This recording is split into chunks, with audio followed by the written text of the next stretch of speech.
Okay, so this week's podcast was all about how to get heard.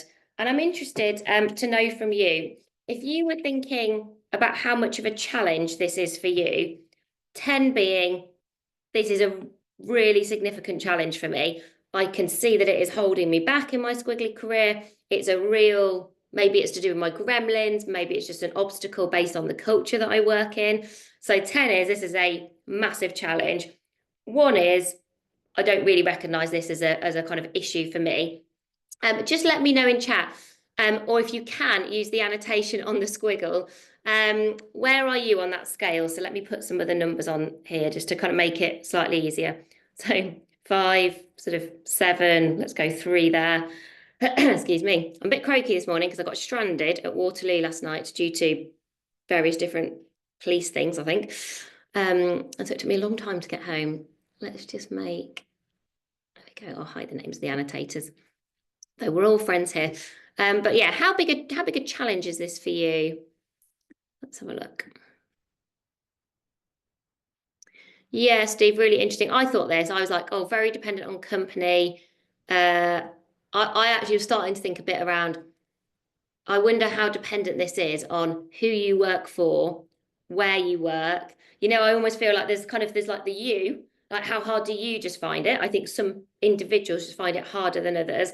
Then I think that can be made worse or better by who you work for, your manager, and maybe your colleagues. And I think it can be made worse or better by where you work, your environment. Yeah, so quite situational, depends on the forum, between 5 and 8. Quite a lot of us recognizing that this is definitely a challenge for us. Okay. And what does make this hard? Let me know in the chat. What makes it hard to get heard? So it could be confidence gremlins like Sarah's sharing, overthinking.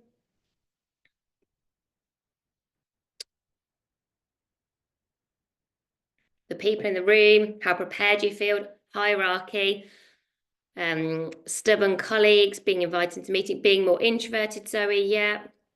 Lucy, interesting, yeah, not feeling like you can get your point across clearly. So maybe you are, it's not that you're being heard, I suppose, it's not just about whether you're talking, it's whether what you're saying is landing, which is a good nuance actually to think about. Definitely a gremlin, not being concise, me getting in my way. Yeah, landing the message, Gabby, in the way that you intended. So I guess your intent and your impact, feeling consistent. A more respectful culture, that's great, Sarah. Sometimes not being quick enough, yeah. If you're not a sort of on-the-spot thinker, that can make it hard. So if that's what makes it hard, what helps? So where you do get heard, like what has helped? What has helped you individually? What has helped knowing your stuff, building relationships? Yeah. Yeah, so if you feel confident in your capability, engagement, supportive colleagues, definitely, Zoe. Being clear on what I want, trust in the audience, psychological safety, lovely, Laura. This idea of kind of a high trust team, a high trust environment, feeling safe to speak up. Feeling safe to speak up is one of the 7 characteristics of a psychologically safe team based on Amy Edmondson's work. So definitely spot on in terms of environment. Establish credibility before the meeting. Yeah. Thinking about, really nice from Laura there, who the person is and then how is this going to land. So also you being adaptive, you know, you thinking about, well, do I need to make any adjustments here to make sure that I do get heard? Confidence in the team, supportive manager, persistence, yeah. Good one from Craig there, being prepared. Okay, let me just get rid of the stars on the screen. Okay, so what I thought we would do today is something a little bit different, and hopefully, based on what you've shared so far, I've got 3 examples here that are going to work. So I have written 3 squiggly case studies, which are examples of where I think people don't get heard for different reasons. So I've got 3 different reasons, and I think I've seen at least 2 of them from what you've shared today. And I want us to think about if we were mentoring or the manager of this person, mentoring is probably a better one because one of them does involve a manager. Like, what suggestions would we have? What questions might we ask? What ideas might we offer? So we aren't in coach mode here. So if you're sort of being in if you're really holding yourself to account around coaching, you wouldn't be offering ideas or advice. So we're not doing that. We are allowed to do ideas and advice, but we're also allowed to ask questions. So let's see how these work. So Squiggly case study 1. Tom has got a manager who dominates discussions. And so this is where an individual is getting in the way of being heard. Feeling really frustrating for Tom, as it's not that he hasn't got ideas, but he's not able to kind of get them out there. So there's a sort of individual, but an important individual. So Tom and his manager work together a lot. And this is obviously starting to kind of get in the way. What could help? What could help Tom, do we think? Great question. Yeah, is this just Tom, or is this the team? That might be really nice to sort of understand, like, from Tom. Is this a challenge that you see that impacts other people? If not, it might be more about thinking about, well, what could Tom do? Actually, sometimes it's reassuring. I found this before. If it's like, if quite a few people say the same thing, you think, well, at least it doesn't mean I'm not going to do anything, but at least it's not just me. Try putting them in writing. Yeah, really like that. So not all of our how to be heard has to be what we say. Yeah, give some feedback. Could be quite tricky to do. If we feel like we've got quite a dominant personality, but it'd be brave. It'd be the right thing to do. Whether it's realistic, probably not always.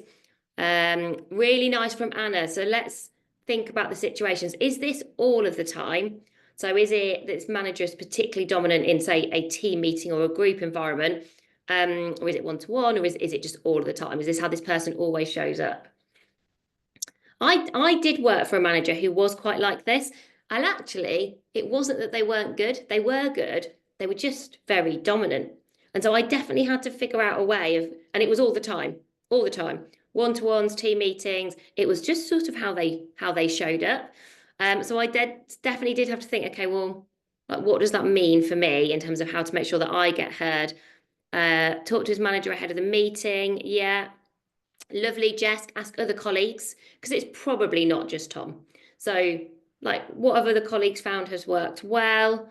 Do we know why the manager dominates? Yeah, that's interesting. And potentially quite an empathetic response from Laura there. So, are they maybe dominating? Are they a new manager?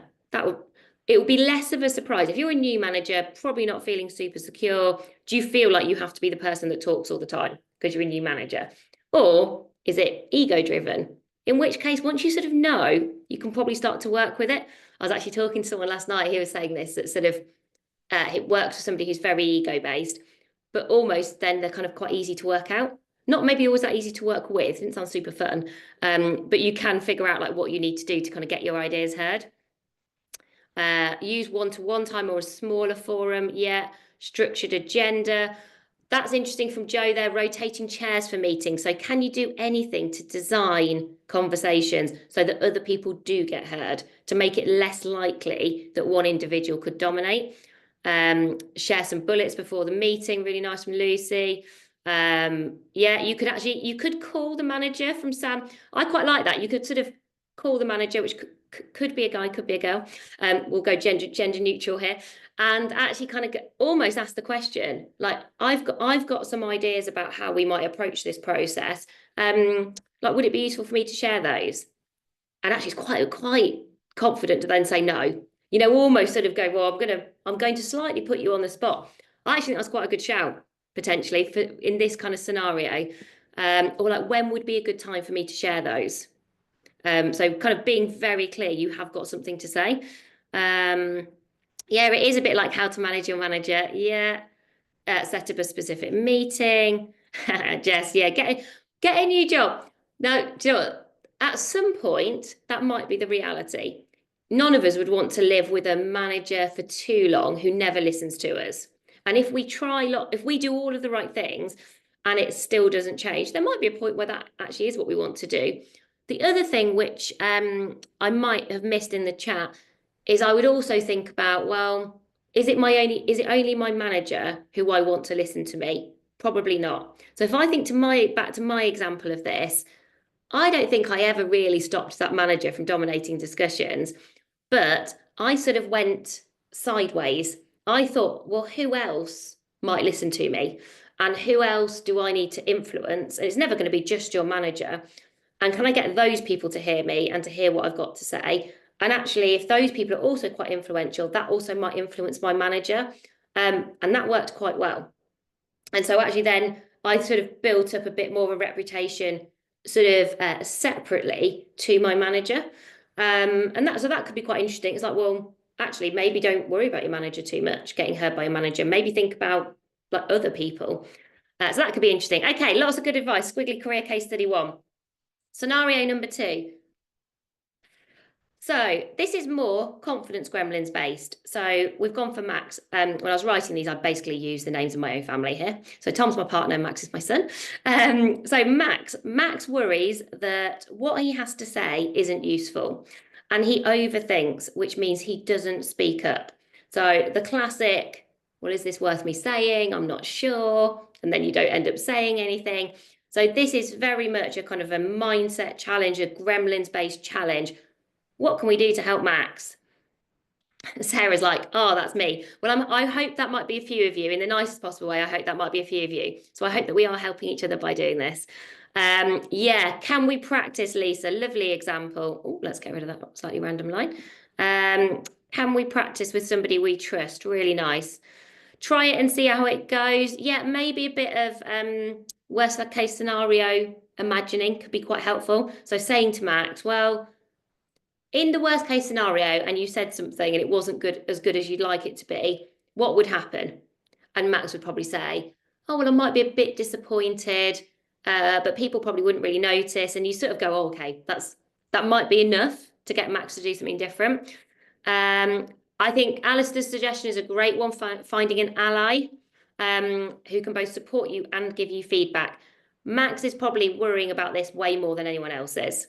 Typically, this is going on in your head and is rarely as visible to other people as it is to yourself. It rarely feels as kind of big to other people as it might do for you. Keith, really like that, getting quick. So actually, that is one of the ideas that I will come on to. I was listening to, I don't know if any of you listened to the podcast, This Cultural Life, and I was listening to it yesterday, and I had quite a lot of time to listen to things yesterday because I was stranded at Waterloo Station. And I was listening to the actor Bill Nighy talk about his kind of career and his influences. And he is a very nervous, very anxious guy. Like sort of that's kind of how he talks about his experiences. And he does what Keith suggests. He says, whenever I was kind of going into a rehearsal, even now if I'm going on to a new film, sort of saying something soon, sort of hearing your own voice, participating, being part of the conversation, almost even if it's rubbish, kind of gets you in. I always find this as someone who's more introverted, the longer it goes without me actively contributing, I find it really, really hard to stay present. And then I'm much less likely to say anything. Speak up early. Yeah, a few people saying that. Asking for clear boundaries. Yeah, Laura, nice around design of meeting. Ask open questions. Yeah, use the raised hands function. Yeah, that's really nice. Lloyd, I see that a lot more. I was talking to, I'm running the BBC Careers Week this week, and quite a lot of people were saying to me yesterday, we were talking about interruptions and an interruption audit, that actually they find the raised hand function really helpful in terms of it means everybody gets the opportunity. It means people are not kind of talking over each other in quite the same way as perhaps they were when everyone was in the office. Anonymous sharing system, nice. Yeah, that's nice, Kate. Thank you for sharing that. Research shows if you get in early, it frames you for later. Really good. Yeah, use the Gremlins book. I'd hope so, Laura. Yeah, encourage them to speak up. 3 keynotes. That's a really nice build from Camilla there. I like how specific that is. So 3 key points of what you want to say. Maybe have that going into the meeting. My sister's got a big presentation today, and she was asking me and one of my friends for some advice. She calls us the intense nerds. She's like, I need some intense nerd work advice. Not 100% sure it's a compliment. And one of the things that actually we both said to her was kind of know the first thing you want to say on every slide. So she's got to present the slide, and she's very thoughtful. She could fall into this territory of like thinking about things too much. And so we said that we were like, what's the one sentence? What's the one sentence on this slide? How does that lead into the one sentence on the next slide? Have those things written down. Get to a meeting early. I think that is actually a really good tactic from Gabby there. So, you know, almost because then maybe the first things that you say could just be like, oh, hi, how you doing? How's that project going? Oh, how's that? Have you seen the new? I mean, my standard chat at the moment is Christmas ads because I like Christmas ads and I like talking to people about them. That's left over from my retail days. Oh, that's really nice, Jamie. So you had a director who always noticed and will ask a quieter person, do you have anything to add? So that's something that you can do if you notice that you've got a max. If you've got someone who isn't contributing for any reason, might be a gremlin, might be another reason, actually inviting them to say, oh, I wondered if you've got anything else you wanted to contribute, Helen, or anything else to say. Yeah, that's interesting, Steve. Yeah, he did a lot of preparation. He's really interesting to listen to, actually. People don't listen that carefully. Yeah. Start with the topics or ideas you feel knowledgeable about.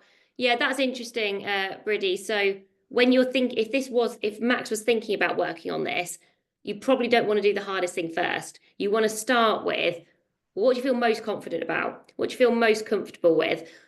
People often say to me around, with senior people, they find this might happen more with senior people, less likely to get heard. And I always say to people, well, what do you know that they don't know? Because there'll be loads of stuff. Because there's no way everyone knows everything. And yes, a senior person, has got their job to do. But I always think kind of going in quite confident with being like, well, I'm the only one who knows this data. I know this data better than anyone else. Or I know our customers. I spend more time with our customers than you do. So I can bring that, I can be uniquely useful in that way. Uninterrupted time, Craig, is absolutely brilliant. I think that's such a good way to design some meetings. That almost knowing you're not going to get interrupted. A lady called Nancy Klein, lots of you will know Nancy Klein, Time to Think. Ah, Steve, great minds, as one. Nancy Klein actually talks about even if you say to people, you're not going to be interrupted, we're going to give everyone the space to sort of share their ideas. Apparently, like the feelings that we all get in that moment is like, oh, relief. We feel supported. It kind of opens up our brains for ideas because we're not worrying about, oh, is Sarah going to interrupt me halfway through talking about this? Yeah, and then after people can ask for clarifications, really nice. And I think it was this week, it was certainly in the pod note, we talked about brain writing. I am a big fan of brain writing because Helen and I use it all the time. So you can imagine Helen and I, as a team, could sometimes be a bit of a nightmare. Like we've both got loads of ideas, both got lots you want to say. So sometimes what we'll do is we will have a question or something we want to explore, and we'll both write down what we think, and then we'll sort of say what we've written down, and we take it in turns, and then we just give the other person the space to speak rather than kind of building. On that note, Squiggly case study number 3, and Lucy's here today, so I hope Lucy doesn't mind because I have used Lucy's name for this one, but I think it'll make a laugh. Right, Lucy works with 2 supportive and very enthusiastic founders who are full of, I'm going to say brackets, brilliant ideas. However, maybe sometimes that makes it hard to find space to share her thoughts. So let's imagine she's in a high trust team. She loves where she works. She's doing very purposeful work, but she has got these 2 founders and they're quite different and probably can dominate and could be quite challenging. So just because you're in a high trust team doesn't mean that this isn't sometimes a challenge. And so what would you do if you were Lucy? If you were like, does Lucy know about the mute function? So it's a great question. She would probably know those things better than I would. So what would you do? So I think sometimes not being heard does end up being in this scenario, where you've got that group where like everyone's got ideas, everyone's super enthusiastic, but maybe you're the person who finds it, maybe you're just more introverted, maybe you find that a bit overwhelming, sort of having, people kind of big personalities, lots of ideas, could feel under a lot of pressure. How do you make sure you still get heard in this? There you go, you see people saying they can relate to that. So what could Lucy do in this very fictional scenario? Yeah, mirroring. So mirroring is interesting, but you could also you could go opposite, right? You could be like, well, what if I sort of do something different? let's take Sarah and Helen in this situation. What would that look like? If you're with Helen, can I slow her down? Can I encourage her to reflect? If you're with me, can I prompt Sarah into action just so we don't end up kind of reflecting for too long? Yeah, really nice, Lisa. Give everybody the opportunity to speak. Physically, put your hand up, or body language to signal you'd like to talk. Yeah. This is probably where feedback would work. You know, if you're in a high trust team, should be able to be high care, high challenge. So if Lucy is in a scenario and she's like, actually, I did have things to say and I didn't get the chance to say them, we would want to hear that. So this is the one where you sort of go, if you can find a way to give feedback, that would be good. I like that from Laura. Limit people to their top 3 ideas. Okay, we're all going to share, because let's say it's an idea session. We're all going to share 3 ideas. Let's all write them down first. Let's all say them, so that then what doesn't happen is that Helen and I just share loads of ideas. You could also suggest that Helen and I went last. I think that would be quite a smart thing to do. So if you're sort of designing the structure, you might be like, well, we'll all share our ideas. We don't have to go first. You know, that sometimes that assumption, you fall into kind of the assumption of we should go first, but doesn't really make any difference. But maybe actually it does. Maybe it's quite helpful to not be going first. Asking questions. Change how ideas are shared. Yeah, we talked about feedback. Great. Suggest that everyone has a few minutes to share ideas. Lovely. Really nice, Laura. What can you own? Yeah, so could Lucy like start a meeting here? Noting themes. Yeah, the theoretical founders have suddenly got names. I think I just gave up, Steve, on the pretense. Tell them to slow down. Collaborative exercises. Use a board, yeah, Miro boards, mural boards. We've used both of those, really helpful. Our team do use those. So they will send us a Miro board and say, we're coming up with ideas on how we might do the next skills sprint for the podcast. Sarah, Helen, can you just put your ideas in here? Essentially, we don't want to talk to you. We want you to kind of put them in. And that's probably quite a smart way to do it sometimes. Prevent duplication, but everyone still feels heard. Really nice. Jamie, good suggestion. Those thinking hats, creative, but everyone can participate. Great. Let me know how you found Squiggly case studies. How useful were those for you? Let me know in the chat. We're thinking about doing a few more Squiggly case studies next year. It's one of the ideas that we've got. And so I thought I would test them with my brilliant tester group. Wherever I have an idea, I'm like, oh, I'll try it. We know case study learning works. There's lots of evidence around case study learning. And we're just thinking about, well, what could we do? But also, how could we use some AI? I came across some incredible AI this week called the long context. Has anybody used this? I'll put the link in the chat at the end. It's so interesting. It basically uses a story of a New York break-in, like back in the 20s, and it sort of sets the scene. And you have 10 questions to solve the crime. And the idea is it's based on a book that's been written. And you're practicing kind of prompts and questioning and definitely critical thinking. And I was like so motivated to solve this crime, and I was so proud of myself when I did. And I assume everybody solves it, which is what I thought afterwards. I was like, probably designed that way. But I was like, oh, that could be really interesting. We could write some Squiggly case studies that we present live, but we could also use AI for some things like, let's say you didn't get a job, almost like how to recover from that sort of a setback. And you could kind of have some scenarios that you play through. We'll put the link for the workshop, and really great to see people enjoying these case studies. Okay. So as we said, all of the ideas that we talked about in the podcast this week have come up. We talk about bookending, get in early, think about how you finish, starting and finishing, kind of start with confidence, sort of finish with success. That kind of idea of like starting and finish makes a difference. Thinking about how you design conversations. If you are someone who is good at this and doesn't find this hard, how can you help other people would be my question. And think about after the moment. When I really reflect on times where I find it harder to get heard, the way I get heard is very rarely trying to be something I'm not in that moment. For me, it is often around thinking, well, how can I build some one-to-one relationships? What does it look like after the moment to get heard? I don't always think it has to be instantaneous. I think there's a bit of that some of the time, but after the moment also matters.